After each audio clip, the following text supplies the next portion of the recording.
कर्मण्येवाधिकारस्ते मा फलेषु कदाचन मा कर्मफलहेतुर्भो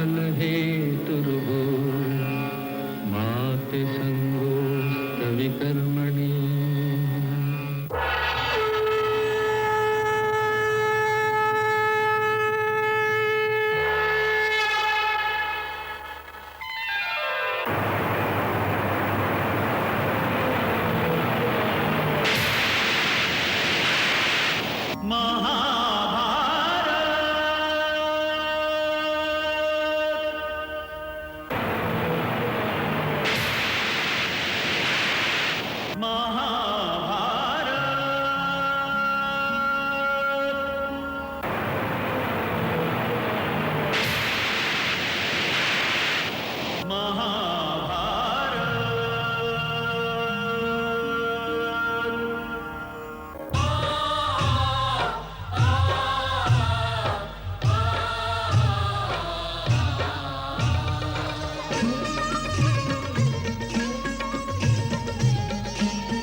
महाभारत कथा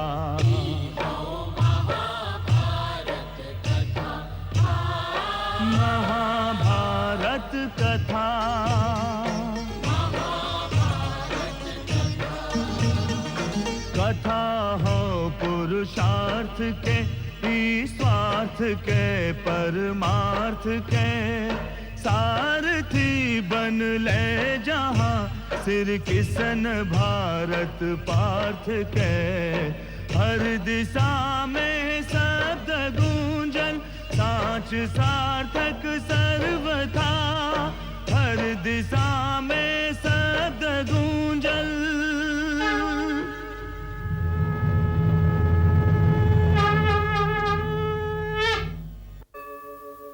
यदा यदा हि धर्मस्य ग्लानिर्भवति भारत अभ्युत्थानम् अधर्मस्य तदात्मानं सृजाम्यहम् परित्राणाय साधूनां विनाशाय च दुष्कृतां धर्म संस्थापनार्थाय संभवामि युगे युगे।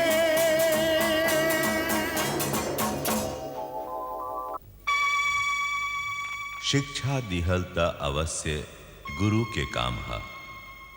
बाकी शिक्षा खातिर अनुकूल वातावरण बनावल घर के बड़ लोगन के काम है। शायद यही से ई चलन भइल के लइका गुरुकुले में रहल करे, जैसे उनका पर घर के भा परिवार के तनाव के असर ना पड़े। बाकी गुरुकुल के आधुनिक छात्रावास से गिड़मिड़ न करे चाहिए। पुरान समाज भगवान का बाद गुरुए के आगे माथ नवावत रहे। बाकी पुरान समाज में भी रहत त आदमीए रहे, और ये आदमी में कमजोरी त रहबे करेला। यदि राजा ना चाहे कि गुरु सब विद्यार्थियन के बराबर शिक्षा दे सके, तो ओकरा गुरु से कहे के आवश्यकता न रहे कि गुरु कुछ विद्यार्थियन के ऐसन शिक्षा दे कि वो पाछे रह जाए। वो कुल गुरु के गुरुकुल में टिक ही ना देत रहे। कबो कौनो काम से बुला लिहले और कबो कौनो काम से। हस्तिनापुर के गुरुकुल के कहानी भी इहे हा। धृतराष्ट्र ई ना चाहत रहन कि पांडु पूतन के चैन से शिक्षा लेवे के अवसर मिले।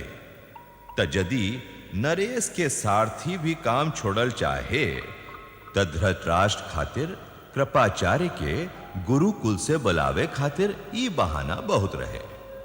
त इससे पहले की शिक्षा आरंभ होके कुल गुरु बोलवा लिहल गईले। बाकी धृतराष्ट्र ई ना सोचलन कि उनकर इहे ढंग द्रोणाचार्य के आवे के भूमिका बन सकता। और ई हमरा यदि ई ना पता रहित कि जेठ कुंती पूत अधीरथे के घर में पोसा रहल बा, तो शायद हम कृपाचार्य का संगे राजभवन ना जैती। कहे कि हमरा कथा के पात्र के नईकी पीढ़ी ता गुरुकुले में बा, लेकिन हम कर्म के भीतर नईखी छोड़ सकत ना। यही से हम दर्शकन के भी हस्तिनापुर राजभवन चले खातिर न्योता देत हई, जहवा अधीरथ और इस संजय से उनकर परिचय हुई। बाकी अधीरथ के समस्या ता कौनो ऐसन समस्या ना रहे महाराज, जकरा खातिर कृपाचार्य जी के कष्ट दिहल जाता। वो अब कुल गुरूर हवन तात जी, यही से हम समझ ली कि उनकरो के यहाँ बुलवा लिहल जाए। बाकी पांडु पूतन के ता आजे वहां भेजल गई हा। आज तक कृपाचार्य जी के वहां रहल आवश्यक रहे। भाइयन के देखभाल खातिर दुर्योधन वहां बढ़ले बा तात जी। प्रणाम महाराज। आई आचार्यवर। हम अपने संगे विदुर जी के भी ले आए हैं। स्थान ग्रहण करें।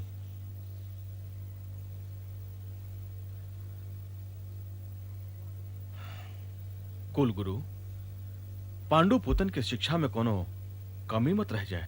रवा निश्चिंत रही राजन, शिष्य तो भूमि के टुकड़ा होला। यदि उपजाऊ हा तो हमें आकुर अवश्य फूटी, यदि ना तो हमें बीज के का दोष।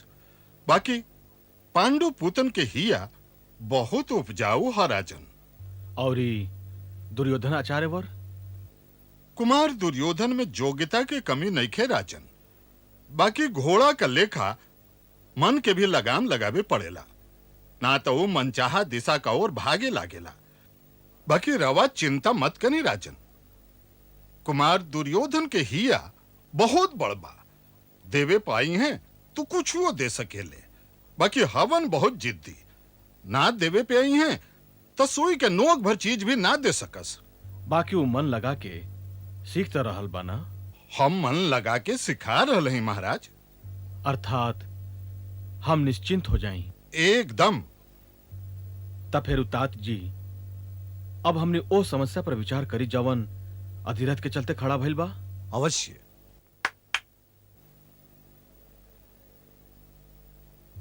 जी महाराज, अधीरथ के बुलावा जवन आ गया। ई अधीरथ कवन समस्या कर सकेला महाराज? अब ही बतावत हई। ज्योतिहीन राजा के समस्या बड़ा विचित्र होले विदुर। हम अनुज पांडु के राज मुकुट पहिर ले हस्तिनापुर के राज सिंहासन पर बैठल तो अवश्य हई, और ये बैठलो यही से हई कहे कि राज सिंहासन कबो खाली ना रह सके। बाकी एकर ज्ञान हमरा से अधिक केकरा हुई कि ज्योतिहीनता के अर्थ का होला। राज के भार तो हम तात जी के कान्हा पर रख देले हई। अरे विदुर, तू तो सहायक हैया हवा, और ही शायद यही से हस्तिनापुर के सीमा अभय ले सुरक्षित भी बा। बाकी हमार अधीरथ अब हमरा से विदा लेवे चाहत बा। काहे? वो कहता कि यदि अभयो वो हमरा से बनाइल रही तो राधे के पाले पोसे में बाधा पड़ सकता। ई राधे के है महाराज? सारथी अधीरथ पधार रहल हई। आवा अधीरथ। प्रणाम महाराज। विदुर पूछ रहल हवन अधीरथ कि राधे के हा? राधे हमरा बेटा के नाम हा। तोहार बेटा? असल में वो हमार बेटा ना हा, बाकी हम ओकरा के बेटा से अधिका मान के पोसले हैं। उ केकर बेटा हा? एकर हमरा पता नहीं के महाश्री। रवा तो जानत ही महाराज, ए सारथी के घर भागीरथी का किनार पबा। एक दिन ऐसन भइल, हमार पत्नी राधा राती के गइल तब यहाने ले ना आइल। हम घबरा के ओकर सखी सुलभा के घरे जाए के सोचत रही।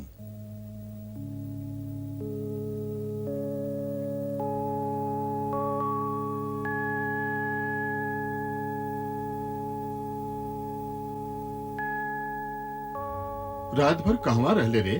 भोर बेला हमार ख्याल पड़ा वो हमार सखी सुलभा अनु ओकरा बेटा जन्मल हा।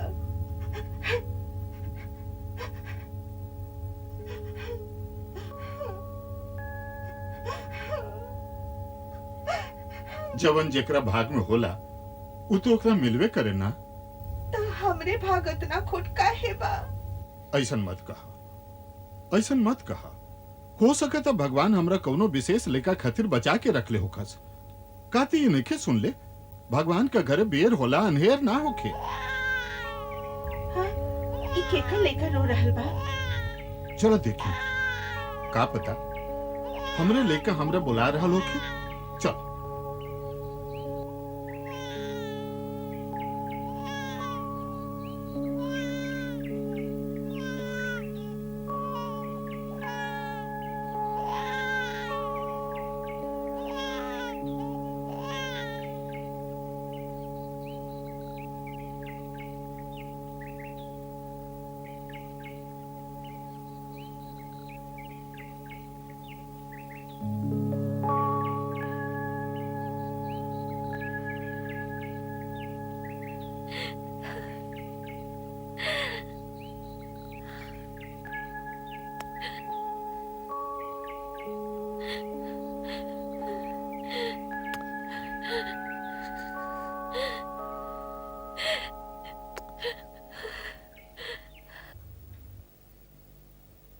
हम रवा लोग से कुछ छिपा नहीं की सकत, यही से साच बता देली। बाकी ये बात न और लड़का के पता बा न केहू औरी के कि वो हमार बेटा ना हा, और यो हमार बेटा ना हा, यही कारण हमार कर्तव्य औरी बढ़ जाला। और यही खातिर महाराज हम जाए के आज्ञा चाहते हैं। बात तो ठीक है। बाकी एगो स्वामी भक्त और स्वामी निष्ठ सारथी के बिना यह ज्योतिहीन राजा की जिंदगी कैसे चल सकता तात जी? हम एगो स्वामी भक्त स्वामी निष्ठ सारथी अपना संगे ले आए हैं महाराज। भक्ति और निष्ठा में रवा ओकरा तनिको हमरा से कम ना पाई, और ज्ञान में भी वो हमरा से बड़ हा। वो के है जे तोहरा लेखा निष्ठावान है धीरथ? ओकर नाम संजय है महाश्री। बोलावा। जवन आज्ञा। तात जी, यदि अधीरथ के ओकरा निष्ठा पर इतना भरोसा है तो हमरा विचार से ओके अपन सारथी बनावे में कोनो हानि नहीं खे। काहे आचार्यवर? हम भीष्म जी से सहमत हैं राजन। तात जी, विदुर से भी पूछ ली, ये असहमत होत रहलन। हम खाली उहे कहीला जमुना के हमार बुद्धि ठीक कहेले।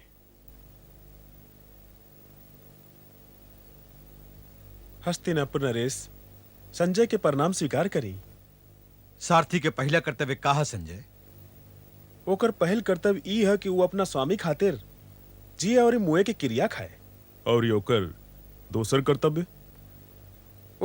कर्तव्य ई है कि स्वामी का क्रोध से डरैला बिन स्वामी से खाली वह कहे जवन स्वामी का हित में होके।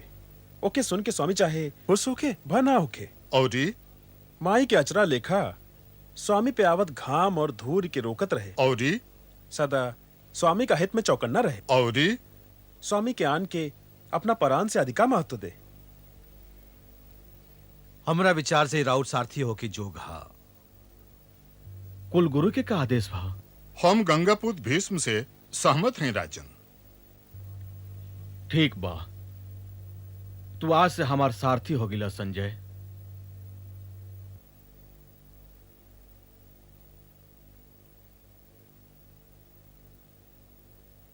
जियत रहा, सदा सुखी रहा।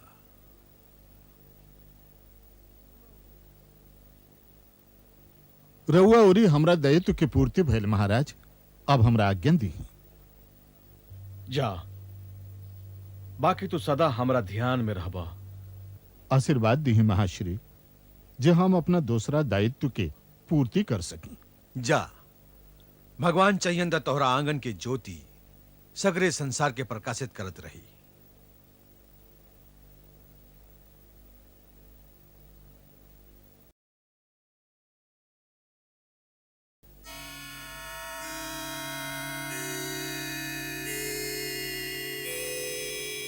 नारायण नारायण नारायण नारायण। दानवीर होखा बचवा, कायगो मुट्ठी भर अनाज दान मिली। अवश्य महाराज।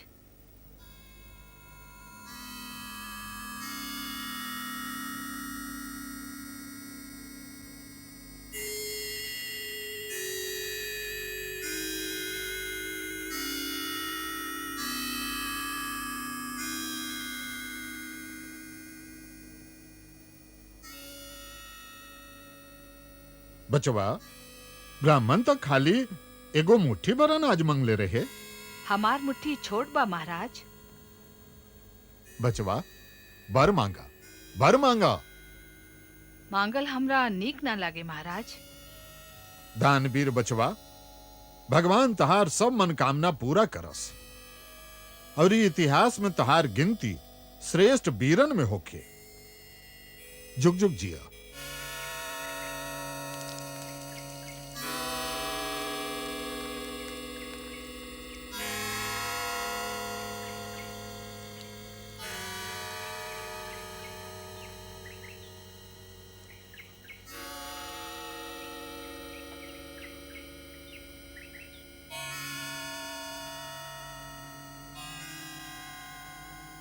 अब काल से तोहरा के रथ के शिक्षा देवे आरंभ करब। हम सारथी नहीं के बने चाहत बाबा। तो फिर का बने चाहता हमार बेटा? हम शस्त्र विद्या सीखे चाहत हई बाबा। वो तो क्षत्रियन के काम है बेटा। बाकी हम तो सुन ले रही पहले जाति जन्म से ना कर्म से बनत रहे बाबा। हाँ हाँ बेटा, बाकी पहले हमनी सबके अपना अपना जन्म के बोझ तो उठा भी पड़ेला न बेटा। देखल जाई बाबा, देखल जाई। जन्म मरण के बीच में जिन गानी पर धान, उज्जवल जे कर हो करम, जिंदगी उहे महान, जिंदगी उहे महान। तात जी, तात जी, तात जी, तात जी। का भइल भीम? ये हमार खीर खा गई। छोट नुहा जाए दा। जाए कैसे दी पितामा? अब हम का खाई?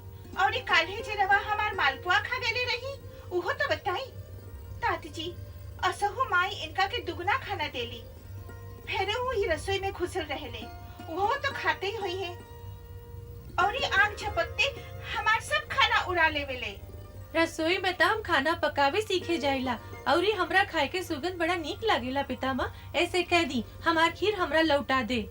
अरे भीम, ई तोहार खीर कैसे लौटा सकेला? अरे ई तो तोहार खीर कब के खा चुकल हा। अच्छा हम ऐसा करत हैं कि काल हम तोहरा खातिर ढेर सा खीर बनवा देब, ठीक है? अच्छा अब तू जा, तोहार माई घबरात हुई। यदि हम इनका संगे जाई तो ये हमरा बहुत मारी है। अच्छा वैसे तो ये हमरा प्यारो बहुत करेले। अच्छा अब ही तनिक उखड़ल हवन। यानी समस्या बड़ा गंभीर है।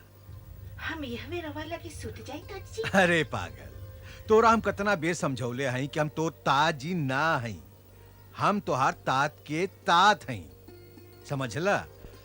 अच्छा बबुआ, अब तू जा, माई से कहिया ई जब सूझ जाई तो हम एकरा अपने आप पहुंचा दे।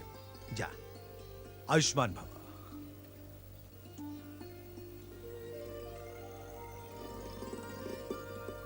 हाँ ता शिक्षा शुरू भइल हमार बबुआ की। अब ही कहवा तात जी। हाँ फिर हुए। अच्छा पितामह, हाँ शिक्षा दीक्षा अब ही कुछ शुरू ना भई। कुल गुरु के तो जेठ पिताजी ऐसे बुलवौली कि अब ही ले अइलन ना। तो हम सोचली कि अपने से आपन शिक्षा शुरू करी। ओहवा तो हर तरह के अस्त्र और शस्त्र रखल रहे। बाकी हमरा तो खाली धनुष्बाण बढ़िया लगेला। यही से जैसे ही सामने रखल धनुष का ओरी हम हाथ बढ़ौली तो जेठ भाई जी हमरा हाथ धर लिहल कि आचार्य वर का आज्ञा बिना अस्त्र शस्त्र के हाथ लगावल उचित ना है। वहाँ के इहो कहली कि शिक्षा शुरू होखे से पहले शस्त्र पूजा हुई। शस्त्र का भगवान है कि ओकर पूजा हुई? ना बबुआ, शस्त्र भगवान त ना ह। तो ओकर पूजा काहे? बबुआ, पूजा शस्त्र के ना, पूजा त भगवान के होकेला। कौनो काम शुरू करे से पहले भगवान के नाम त लेवही के चाही ना। काहे कि सिखावे वाला चाहे केहू भी होके अर्जुन, विद्या देवे वाला त स्वयं भगवान हवन। समझला?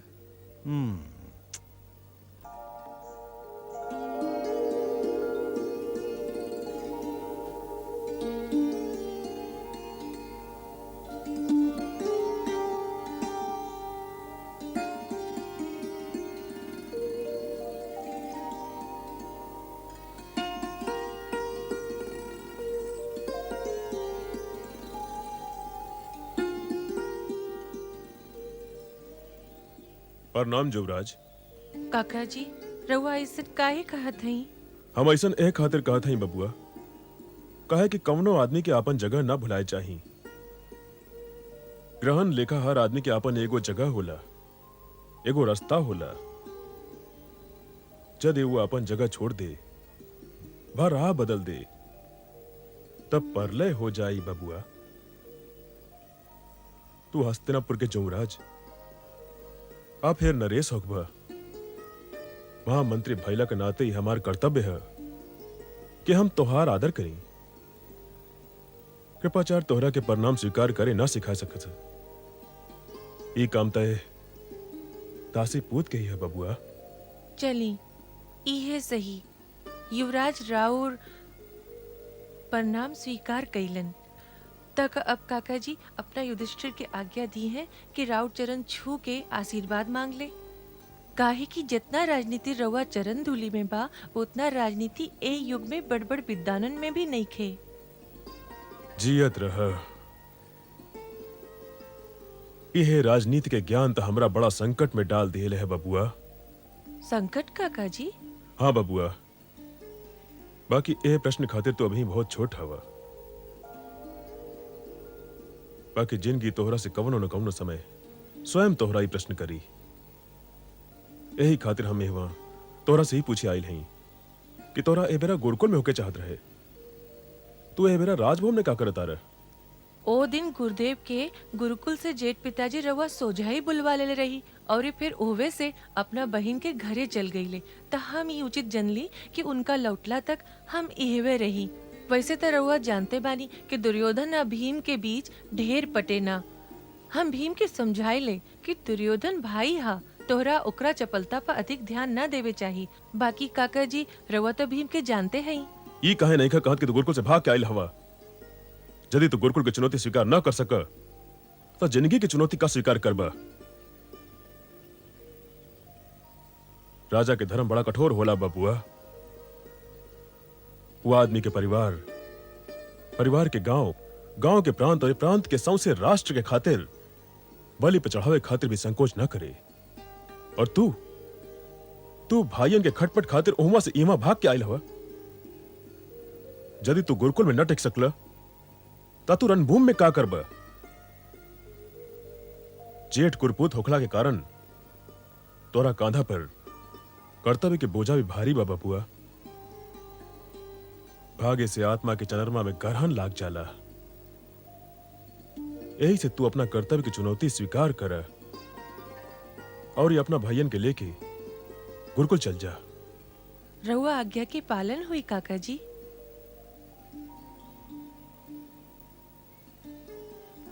धर्मराज होकर जियत रहा। नीमन खिलाड़ी ऊ है प्राण प्रिय दुर्योधन, जेकर कहल पासा भी माने। यदि हमरा 5 की आवश्यकता बा तो हम 12 से का करब? अब देखा, तोहरा एक गोटी के मारे खातिर हमरा 6 की आवश्यकता बा। तो देख 6। हाँ, तो ई रहल तोहर गोटी बाहर। खिलाड़ी के सदा जीते ही खातिर खेले के चाही और ओकरा ई भी अवश्य ज्ञान होखे के चाही कि ओकरा जीते खातिर का चाही। मामा जी बाकी बात काट मत बबुआ, बात सुना। आज से कई बरिस पहले भीष्म विदुर द्वारा तोहरा पिताजी पर एगो नीति बांध चलवाउले रहन, और यदि ऐसा ना होखे त तोहार पिताजी हस्तिनापुर नरेश होखितन। आज उहे भीष्म ओही विदुर द्वारा युधिष्ठिर खातिर एगो नया बांध चलवाई, और ई उदासी पूत विदुर त अवश्य सिद्ध करी कि युधिष्ठिरे जेठ कुरुपूत है, ओकरा युवराज और ओकरा बाद ओही के राज सिंहासन मिले चाही। बाकी जेठ कुरुपूत होके से का होला? ऊ त जेठ पांडुपूत है, और तू जेठ राजपुत्र हवा दुर्योधन। यही से राजगद्दी पर तोहार जन्म सिद्ध अधिकार है। ई कबो मत भुलई है। बस ऊ कैले जा जवन मामा कहता, तब फिर यदि काल भी चाही तो ऊ हस्तिनापुर के राजगद्दी तोहरा से न छीन सकी। तो फिर हम का करी? पांडु 5 अंगुरी हवन, 5 अंगुरियन से मुट्ठी बनेला, और मुट्ठी में बड़ा शक्ति होला बबुआ। हमनी तो 100 भाई है मामा जी। बाकी 100 अंगुरियन से मुट्ठी ना बने दुर्योधन। हम तो बनवासिन के देखे भी न चाहिए। देखे तो हम हूँ नहीं खींचाहत, बाकी देखे पड़ी तोहरो के हमरो के। ए 5 अंगुरियन के एगो एगो करके काटे पड़ी, बाकी छुरी से ना, फिर मीठ छुरी से। उनका पर अपना दोस्ती के जाल फैलावा दुर्योधन। हमरा से ना होई मामा जी। होई, अवश्य होई। ई समझला कि बुद्धि बल में तू युधिष्ठिर के सामना ना कर सकेला। देह बल में भीम तोहरा से कम नहीं खे। प्रीति प्राप्ति बल में अर्जुन, अशील शांति बल में नकुल और सहदेव तोहरा से जबर पड़ेले। उनका लगे खाली एगो बल नहीं खे, छल बल। तू यही बल के प्रयोग करा, फिर देखा हस्तिनापुर तोहार। भीम के खाए के चस्का है ना? हाँ, उ तो पेटू हाँ। तब विष भी खाली ही। तू अपन युद्ध इहवे से शुरू करा। बाकी ई याद रहे, फागुन के बदरी बाउर और बैरी के नेह बाउर। आठ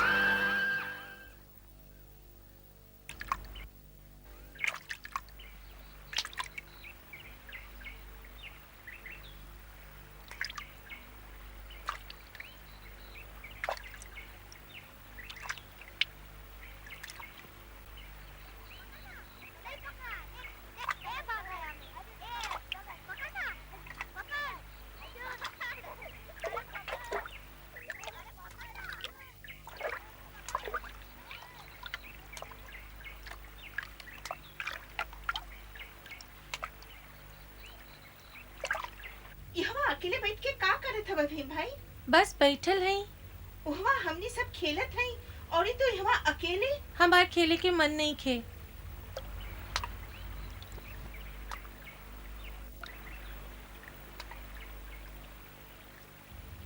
सेब खइबा?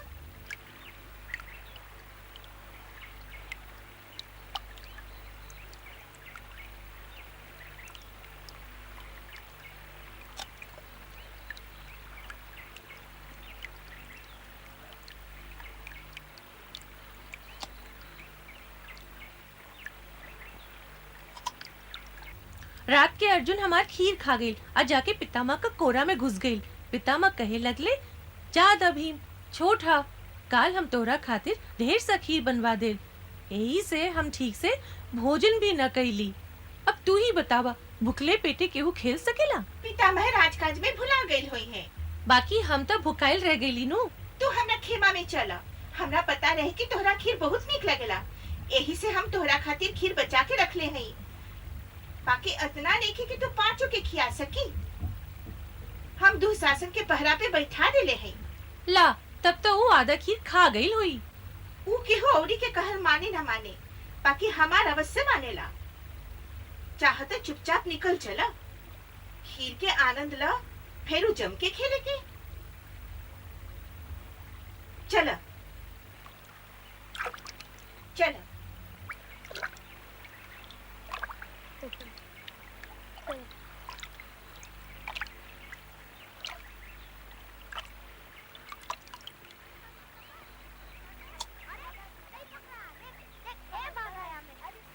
पकड़ लेली। अरे नकुल, आज त सूरज पश्चिम से निकलल बा। भीम और दुर्योधन के देखा कांधा पर बाही डरले जा रहल हवन।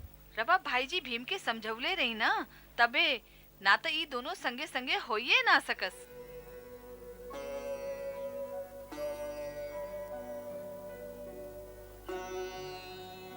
हम्म।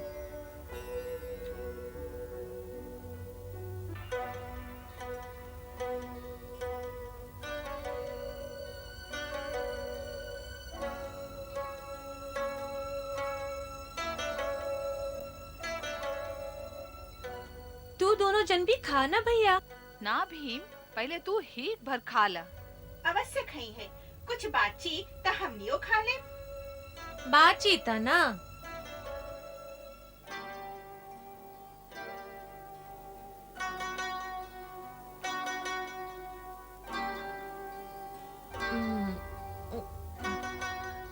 बस बस, अब हम नहीं की खा सकत। तोहार मुझे खाए के विषय में ना सुनल एकदम नीक ना लागे, है ना दुशासन? हाँ भैया। उ कहा कि हमरा औंधी लागता, थोड़ी का सूत ली फिर उ खा ले।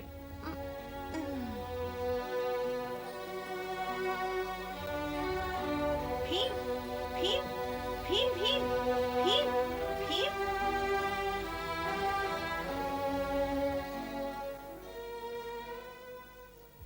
अबले तक भीम के आ जाए चाहत रहे अर्जुन।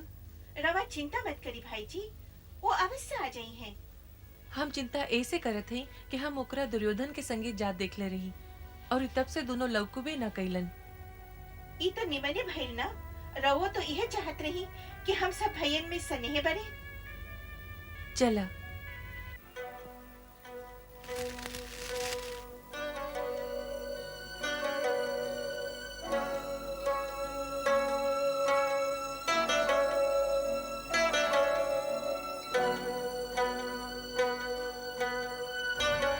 कनिका जल्दी से हाथ चलावा, कहीं के वो आ गए तो लेवे के देवे पर जाई।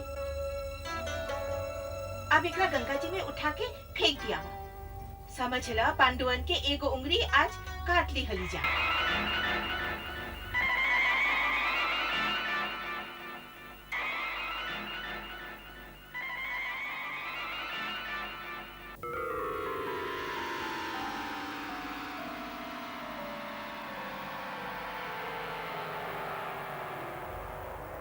चला।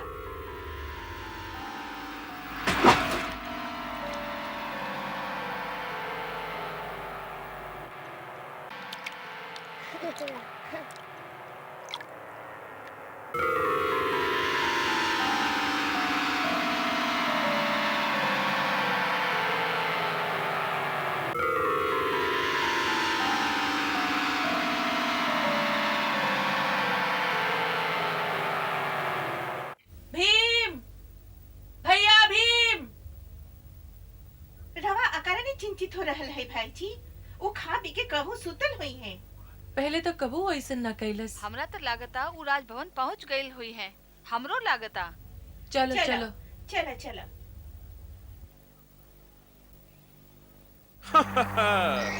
आज तू अपना मामा जी के हिया पसंद कर देला बबुआ।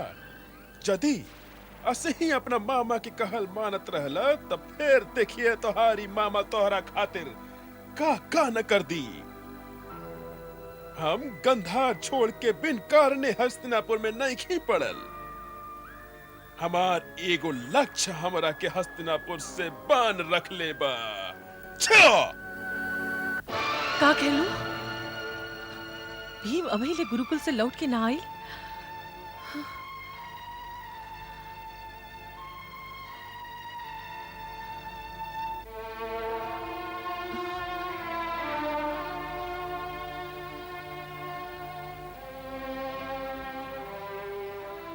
दुर्योधन कहाँ बा? महारानी जी, राजकुमार अपना मामा का लगे बारन। तू सदा दुर्योधने पर काहे संदेह करलू गांधारी? धरती से अधिक अपना पौधा के गुण अवगुण के जान सकेला।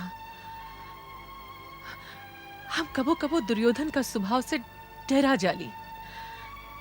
जब भी वो हमरा लगे आवेला तो ऐसा लागेला कि ओकरा पाछे पाछे कौना भयानक आनी चलल आवत होके। ओकरा व्यक्तित्व के काटी छाटी आरे पूत ना तो काल इतिहास हमनी के दोषी ठहराई। जब इतिहास अपन प्रश्न लेके हस्तिनापुर आई गांधारी, तब हमने दोनों इतिहास के पहुंच से बहुत दूर जा चुकल रहा। हमरा लगे इतिहास का विषय में सोचे के समय नहीं खे। और रउआ लगे ई सोचे के भी समय नहीं खे कि भीम गुरुकुल से न लौट के आयल।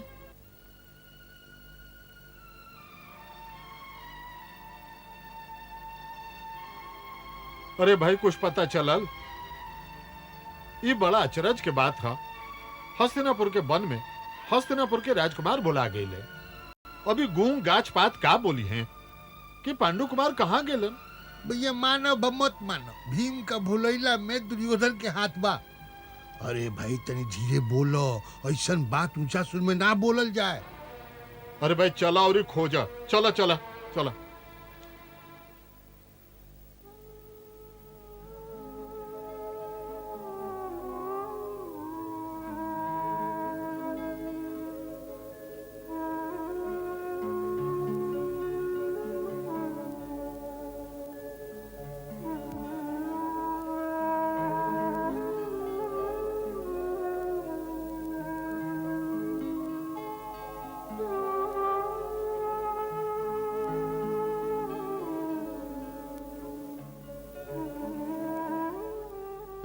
जियत रहा। युधिष्ठिर कहत रहे कि भीम के ऊ तोहरा संगे जात देख ले रहे बबुआ। जी माता जी, वो हमरा संगे गई अवश्य रहन। काल्ह माता जी हमरा बहुत डटली कि तोहरा लाज नहीं खियावत। जब देखत भैयन का संगे झगड़ा करत रहेला त सबका से पहले हम भाई भीम के संगे मेल कैली। थोड़ी का देर हम खेलली, फिर वो ई कह के चल गईले कि वो जेठ भाई जी के लागे जाता रे। उनका खेल में हमार दाव भी देवे के रहे। हम चुप रह गईली, कहीं फिर झगड़ा मत खड़ा हो जाए। बाकी वो युधिष्ठिर का लगे तो गयल ना। यह चिंता तो हमरो होता माता जी, क्यों गईले कहवा?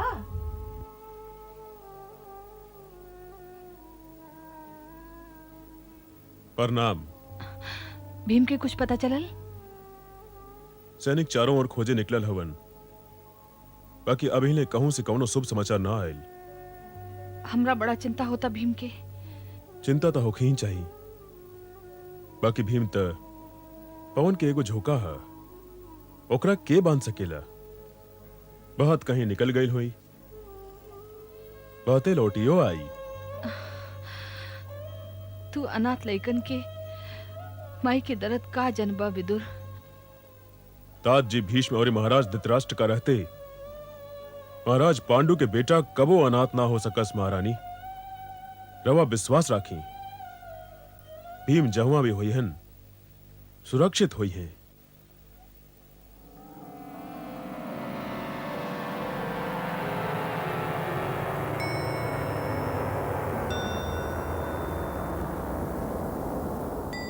नागराज के जय हो। तू लोग ए बालक के काहे पकड़ ले आइला है? ई कोनो साधारण बालक ना नागराज, ई तो हमने के सीमा चौकी भी नष्ट कर देहलस। ई बालक? जी महाराज, हम एकरा मूर्छित हाल में बहुत देखली। गुप्तचर समझ के हम आक्रमण कैनी। जब हमार सैनिक एकरा कटलन, बस उनका काटते ही जीवित हो गए और हमने लेवे के देवे पड़ गए।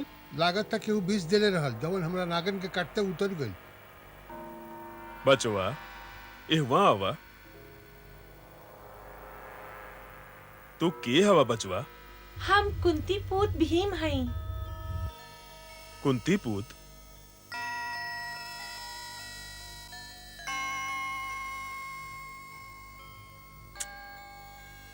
कुंती पूत, तब तक तू अपना नान्याउर में आयल बाड़। जैसे गंगा पूत तोहार पितामह हवन, वसही हम तोहार माई के माता माँ हई। कुंती हमरा बेटी के बेटी हई। जियत रह।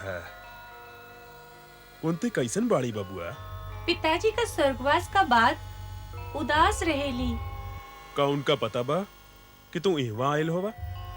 उनका कैसे पता हुई जब स्वयं हमरे पता नहीं खे। हमरा तो लागता कि दुर्योधन और दुशासन ने खीर में विष पिया के गंगा जी में डाल देले रहन। तब तक कुंती बहुत चिंतित हुई बबुआ। तोहार इहवा रुकल उचित नइखे।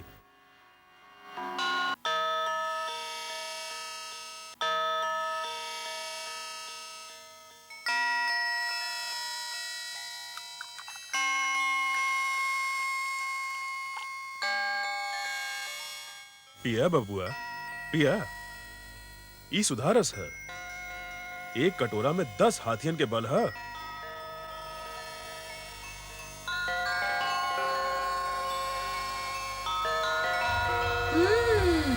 और पिया, और पिया।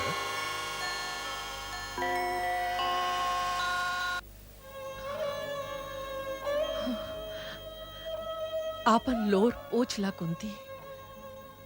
हमार मन कहता कि हमरा भीम के कुछ न बिगड़ी, और आज उले हमार मन हमरा से झूठ न बोले।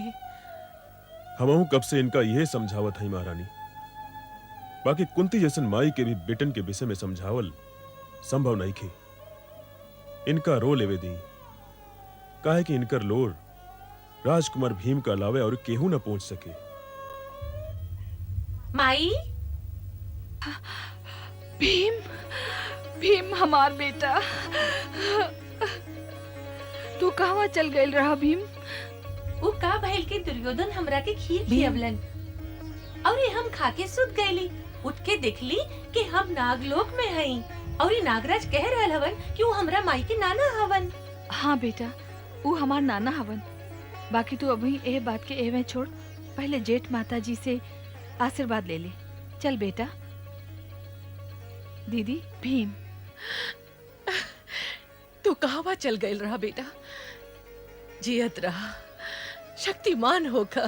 शक्तिमान तो हम हो गई नहीं। 7 कटोरा सुधा रस पी के आयल हई और नागराज कहत रही कि एगो कटोरा में 10 हाथियन के बल होला।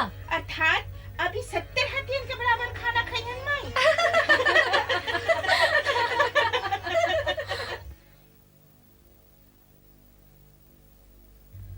कहा भइल? ऊ पेटू तो लवट आयल। लवट आइल? बाकी लवट कैसे आइल? मामा जी तो कहले रहन कि ओ बीस के काट नाग लोग के सावन के अलावा और केहू के लगे है नहीं खे। ई सब हम कुछ नहीं की जानत। बाकी वो बाता कुंती का घर में बैठल डींग हाकता कि नागराज ओकरा सुधारस पिया देहले हा। अब तो वो हमनी के भांडा फोड़ दी ही। भांडा फोड़ के का कर ली ऊ? और ही हमनी दोनों का सोचा होकर अकेले के बाद की मानी। और ही पिताजी तो हमरे पछली हैं। और ही माताजी तो टेढ़ी खीर है। खीर के नाम मत ल। खीरे तो सब गड़बड़ फैलवलस। हमरा तो भीम का सोचा जातो डर लागता। तू हमरा संगे संगे रह। वो अकेले तो हम दोनों से लड़ ना सके। हम तो दुर्योधन के कपार फोड़ दे। कपार फोड़ला के अलावे भी कोनो बात कही करा। अरे सुना तारा अर्जुन, वो तो हमरा खीर के झांसा देके विष पिया दे और हम ओकरा जाके गले लगा ली। यदि तू ऐसे ने कैला तो दुर्योधन में और तोहरा में अंतरे का रह गईल। गुरुजन के उपदेशे भुला गईला। मनोर भवा मनुष्य भवा। और आदमी तो केहू के विष ना खियावे, ना केहू के कपार फोरेला। क्षमा करे सीखा अनुज, दुर्योधनो हमार भाई हा। तक हम ओकरा लगे जाके ओकरा धन्यवाद दी और कहीं कि खीर बड़ा नीमन रहे, फिर कब खियाईबा? ना, तू इहो ना करबा। अच्छा तो बतावा हम करी का? चुप रहा। ई हमरा घर के बात हा। माई और हमनी 5 भैयन के अलावे केहू के पता ना चले चाहिए कि तोहरा पे का बीतल हा। घर के बाद घर से बाहर होकते पराया हो जाला। और जेठ माता जी की पता चल गई तो उनका बहुत दुख हुई। काई राउर आदेश है कि हमें चुप रही। यदि तोहनी आदेश बिना चुप न रह सका तो इहे हमार आदेश हा। और ये हमरो आदेश हा।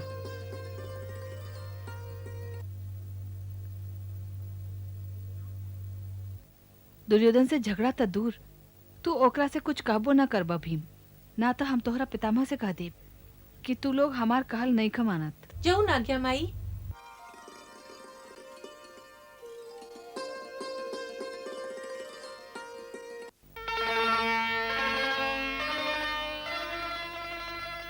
महतारी ममतामयी प्राण पुजारी पांच, ममता के आशीष पर कबो न आई आँच।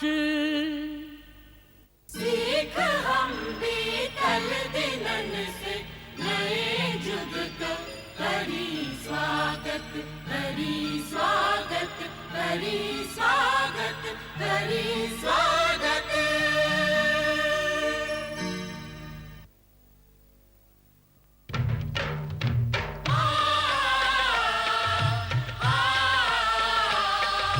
भारत कहो कहानी सदियन से भी पुरानी।